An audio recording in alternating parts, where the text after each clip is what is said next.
Okay guys, welcome back to this session of Master Trainer Manual chapter one. Chapter one के अंदर कल हमने जो पढ़ा था that was components of fitness.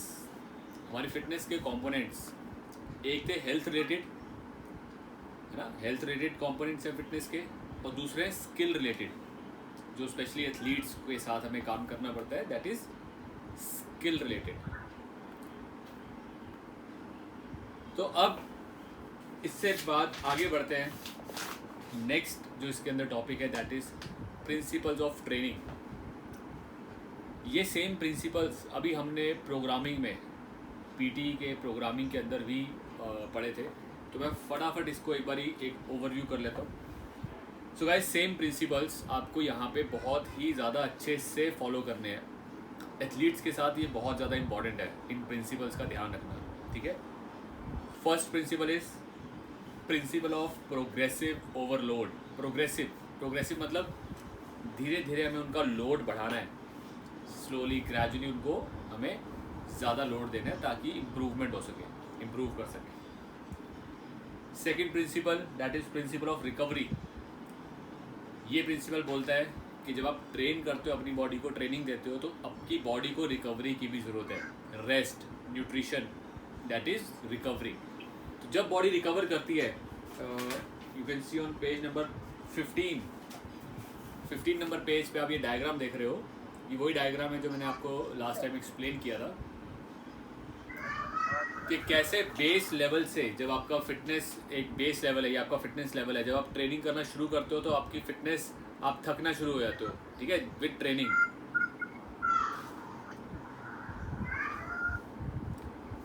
With training आप थकना शुरू होते हो, आपका फिटनेस लेवल गिरता है जब आप ट्रेनिंग करते हो। सो ड्यूरिंग दैट सेशन एक लेवल पे आके आप रुक जाते हो, ठीक है, कि आपका ट्रेनिंग हो गया, डन। उसके बाद इस पॉइंट से लेके वापस आने तक का टाइम ये होता है आपका रेस्ट का टाइम, जिसमें आप अपनी बॉडी को रेस्ट देते हो, न्यूट्रिशन देते हो, तो आपकी बॉडी वापस एक अपने फिटनेस लेवल पे आ जाती है। जब इस काम को हम बार बार करते हैं तो फिर वो धीरे धीरे अपना फिटनेस लेवल ऊपर लेके जाती है। बॉडी अडेप्ट करना शुरू कर देती है उस ट्रेनिंग को, उस एग्जर्शन को। जब बॉडी इन चीज़ों को अडेप्ट करती है तो बॉडी का जो फिटनेस लेवल है पहले से और बढ़ जाता है। तो विद रिकवरी ये काम हो पाता है। अगर प्रॉपर रिकवरी नहीं है तो ये काम नहीं हो पाता, ठीक है ना। अगर आप ऑलरेडी थके हुए हो और अपनी बॉडी को और एक्सर्ट कर रहे हो तो आपकी बॉडी इंप्रूव नहीं कर पाएगी, वो डिक्लाइन, नीचे जाएगी।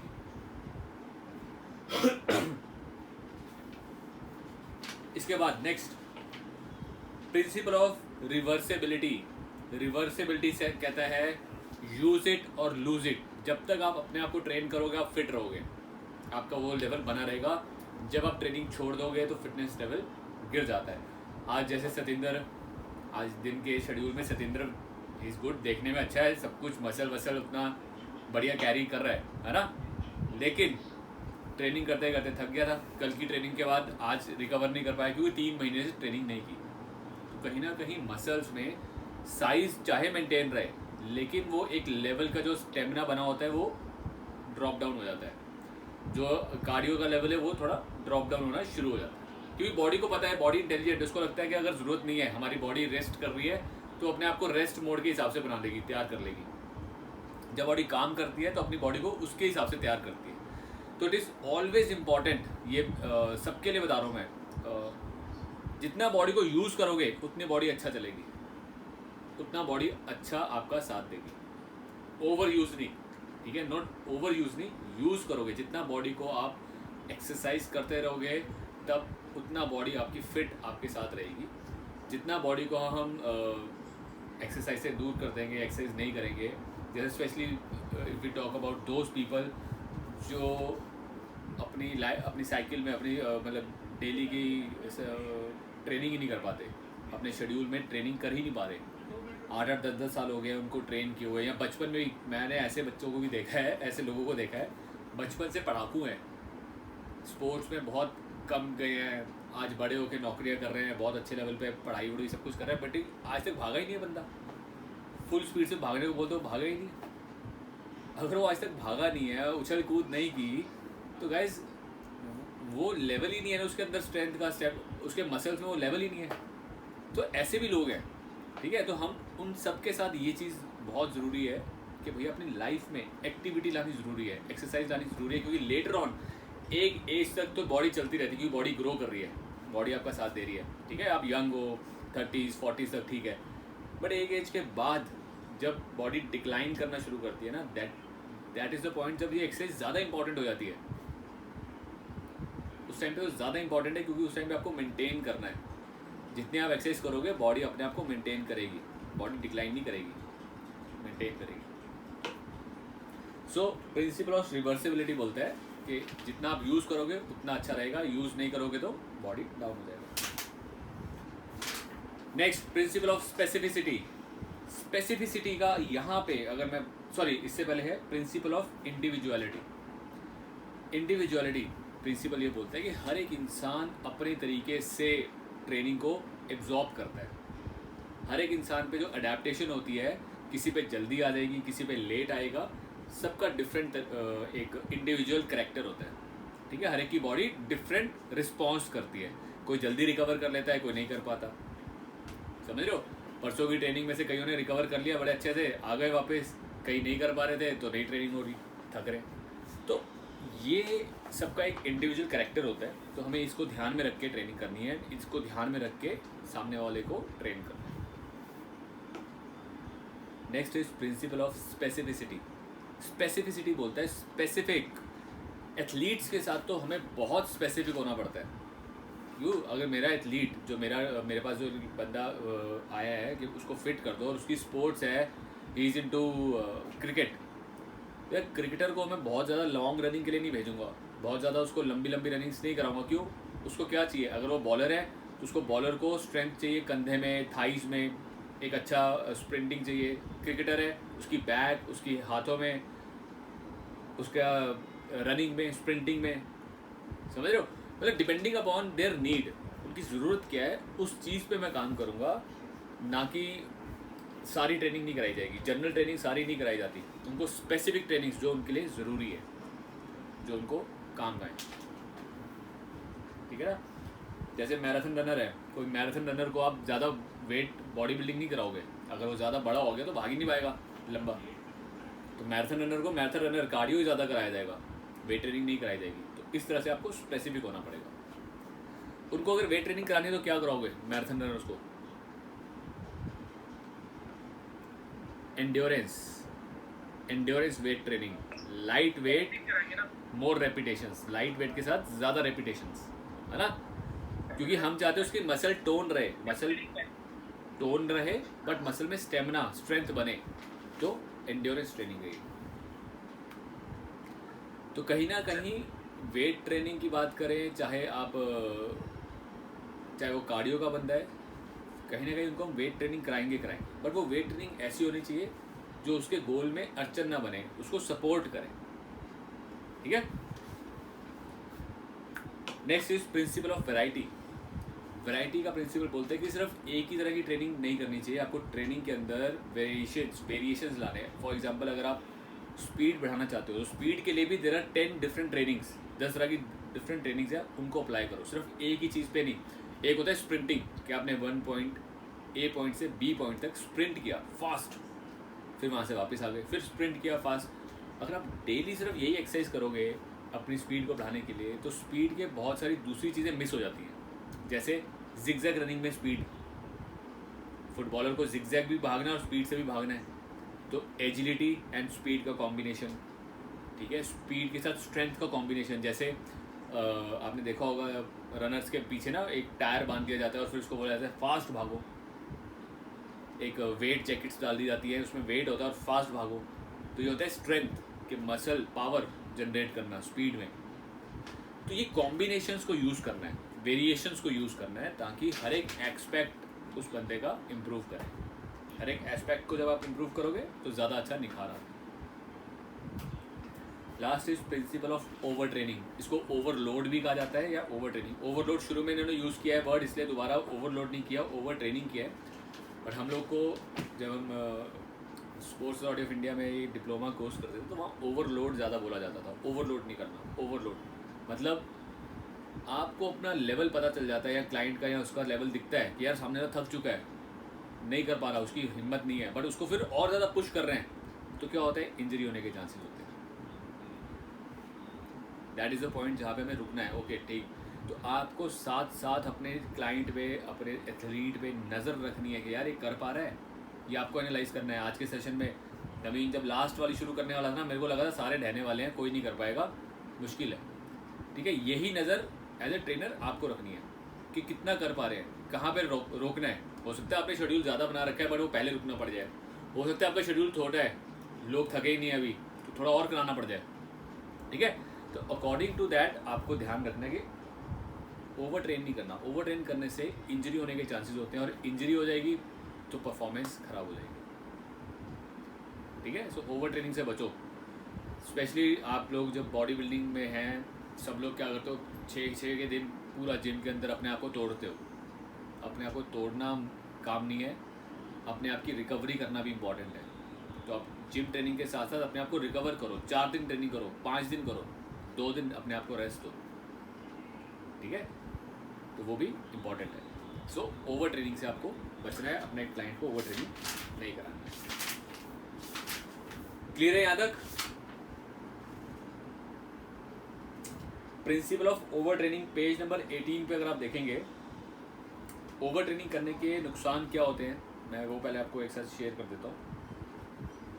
ओवर ट्रेनिंग किससे होती है, कौन से फैक्टर्स है जिसकी वजह से ओवर ट्रेन करता है इंसान। जैसे excessive volume and intensity. Intensity भी बहुत हाई है और वॉल्यूम भी बहुत ज़्यादा है, और इसको देर तक करोगे तो ओवर ट्रेन हो जाएगा इंसान।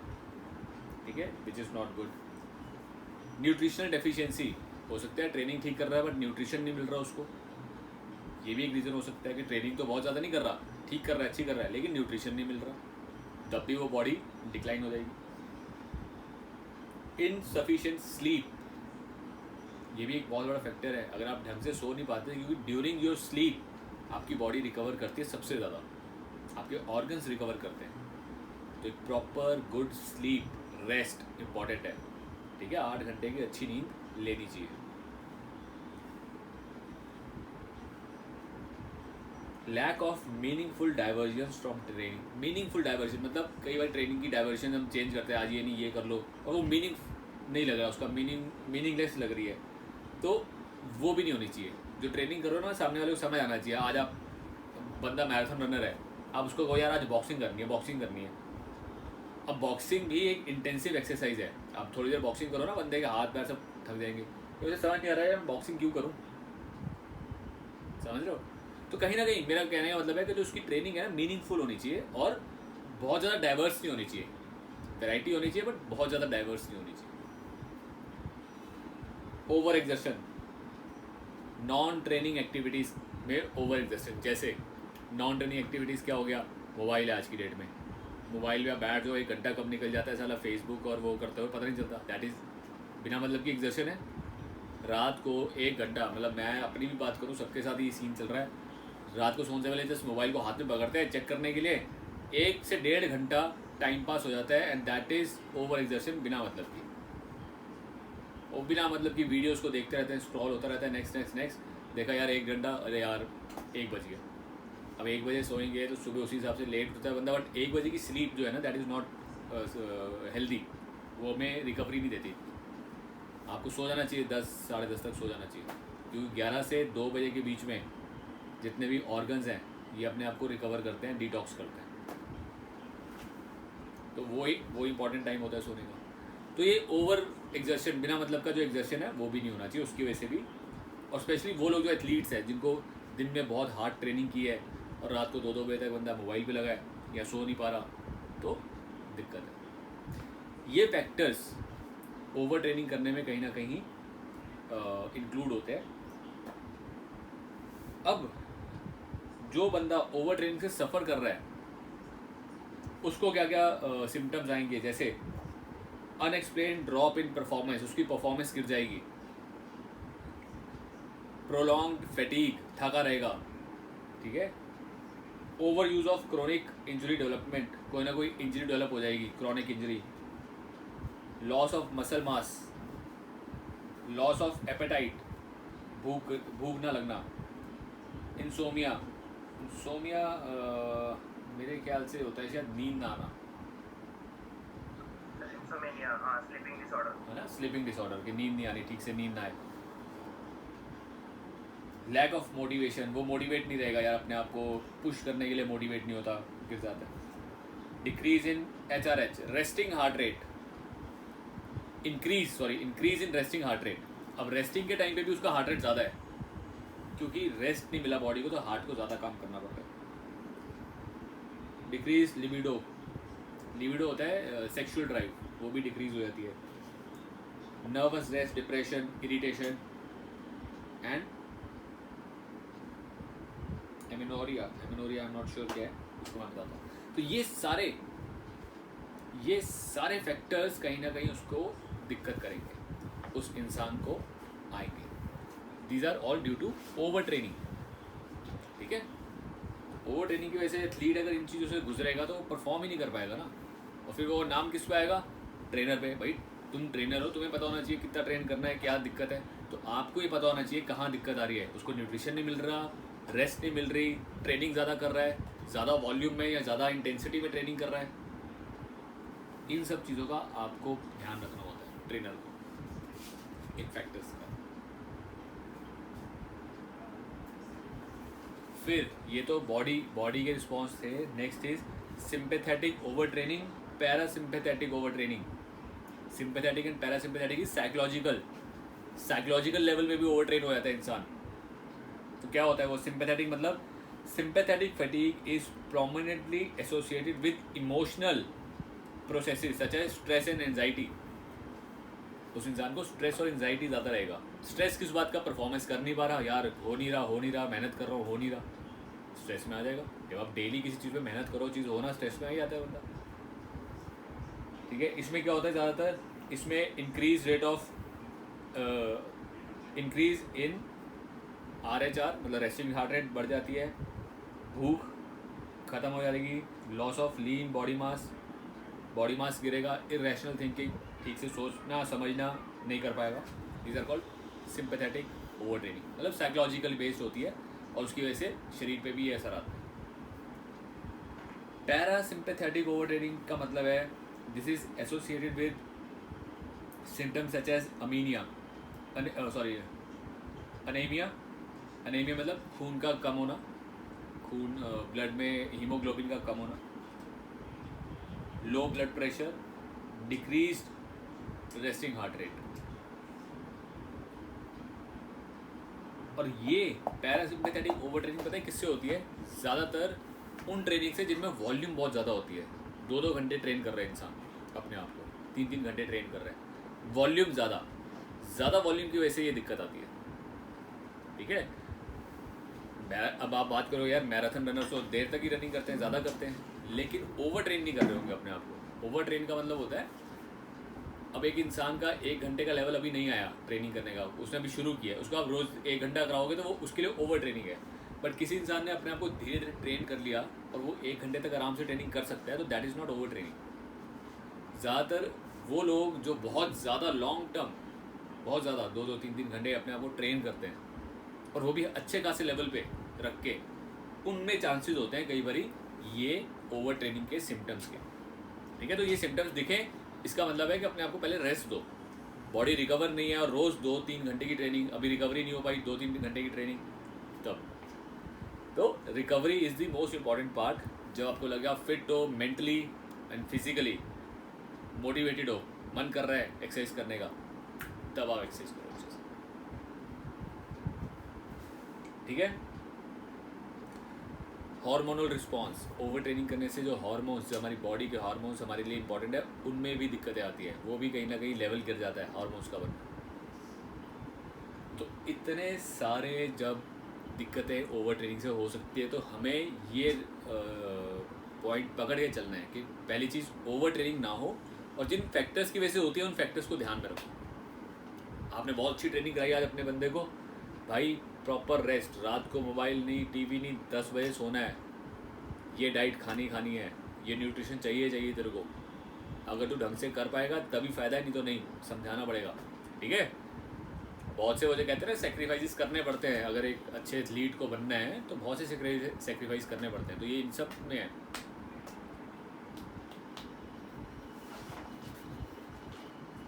ठीक है जी।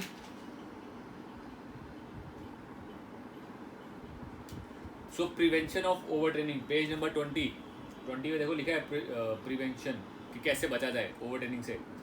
It is the role of the coach, आप लोग का ये रोल है to monitor and elevate clients progress in order to prevent over training.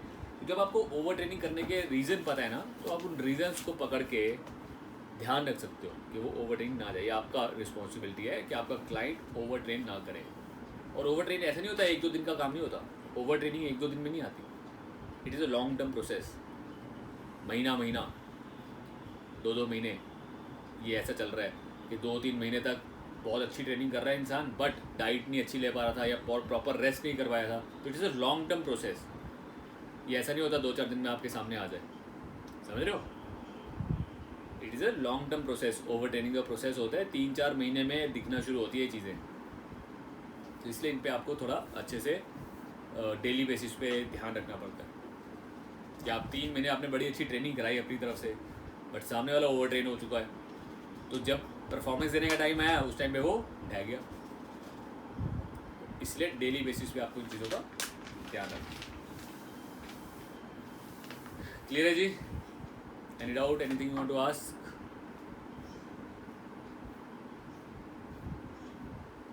Sir I have one question. Sir इसमें एक दिया हुआ है कॉन्सेंट्रिक इसेंट्रिक और पेज जो दिया हुआ है सर, वो क्या चीज़ है? Sir can you clear?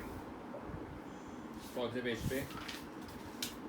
Sir ऊपर ओवर ट्रेनिंग का अच्छा। पहले प्रिंसिपल ऑफ ओवरलोड है, उसके बाद ये प्रिंसिपल है, principle of muscular force and velocity. Page number 17 पे सर ये फोर्स लिखा हुआ है एक्सेंट्रिक, आइसोमेट्रिक और कॉन्सेंट्रिक फेज। ये मैक्सिमम लेंथनिंग जो दे रखा है सर, मैक्सिमम लेंथनिंग। सी फोर्स और वेलोसिटी का मतलब क्या होता है? एक तरफ से पावर है, जी सर।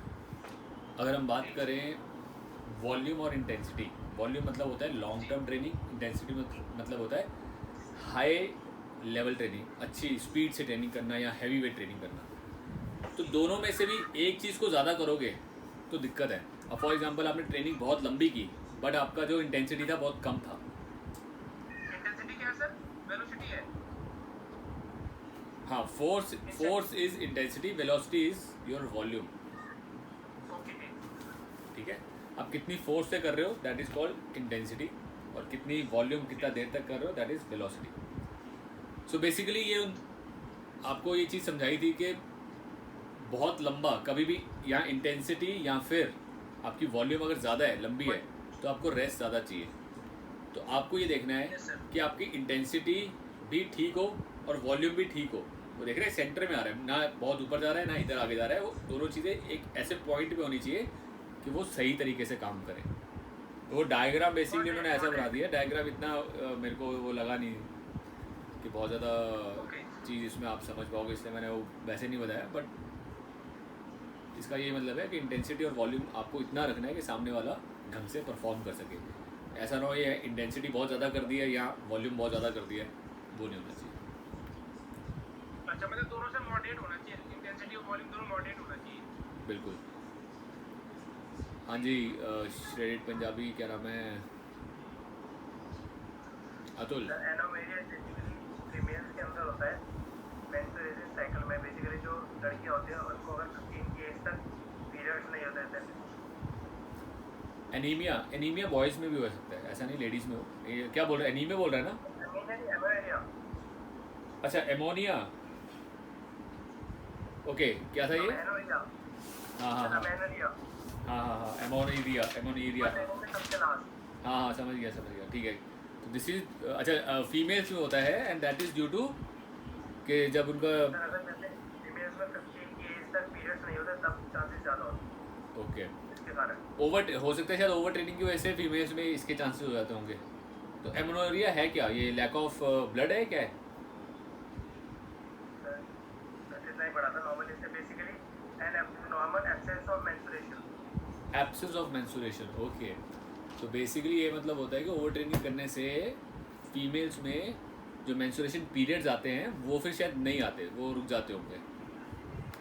तो इसका यही मतलब होगा, बिकॉज एमनोरेरिया मतलब हो गया कि मेंस्ट्रुएशन ना होनी। ओवर ट्रेनिंग की वजह से भी फीमेल्स में मेंस्ट्रुएशन शायद रुक जाती है। ये बिल्कुल ठीक है, सही है। तो गाइस ये इसी के साथ हमारा चैप्टर 1 इसका ख़त्म होता है। चैप्टर 1 के अंदर हमने काफ़ी बेसिक चीज़ें हैं, ये बेसिक मतलब बेस है आपका, जिसको आपको समझ के चलना है जब हम ट्रेनिंग करवाएंगे लोगों को, कि आपकी ट्रेनिंग में दो तरह के आपके फिटनेस कंपोनेंट है, एक हेल्थ बेस्ड है, दूसरा स्किल बेस्ड है। इन दोनों पे आपको ध्यान से काम करना है, प्रिंसिपल ऑफ ट्रेनिंग्स को समझते हुए काम करना है, ठीक है। प्रिंसिपल ऑफ ट्रेनिंग्स का ध्यान में रखते हुए काम करना है आपको। इन दोनों की वजह से क्या होगा कि एक एथलीट अच्छे लेवल पे परफॉर्म करने लायक बनेगा। नेक्स्ट जो चैप्टर है हमारा, that is chapter 2 advanced cardiovascular training. तो 2 मिनट के लिए आप रिवाइज कर लो, ठीक है। मेरे ख्याल से ये सेशन भी ख़त्म होने वाला है 10 मिनट में। आप 2 मिनट के लिए रिवाइज कर लो चैप्टर 1, उसके बाद दोबारा स्टार्ट करता हूँ मैं।